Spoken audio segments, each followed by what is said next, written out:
कुछ दिन कबल होने वाले बारिश के बायस शदात कोट के सड़कों पर बारिश और ड्रेनेज का पानी तालाबों की सूरत में मौजूद।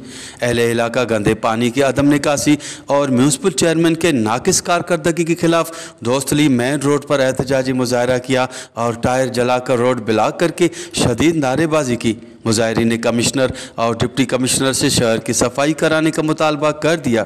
शहर के दोस्तली रोड पर एहतजाजी मुजाहरा करने वाले दुकानदारों का कहना था कि एक हफ्ता कबल होने वाली हल्की और तेज़ बारिश के पानी समेत ड्रेनेज नाले के पानी का निकासी न होने की वजह से इलाके के दुकानदार और शहरी सख्त मुश्किलात का शिकार हो रहे हैं। बार बार शिकायत करने के बावजूद भी सड़कों से ड्रेनेज का पानी और कीचड़ साफ नहीं कराया गया, जिसके बायस दुकानदारों की कारोबार शदीद मुतासिर हो रही है, जबकि शहरियों को आमदोरफ्त में भी सख्त दुश्वारी उठाना पड़ रही है। उन्होंने कहा कि कई रोज़ गुजरने के बावजूद भी कोई तदारुक न होने पर मजबूरन सड़कों पर निकलकर एहतजाज कर रहे हैं।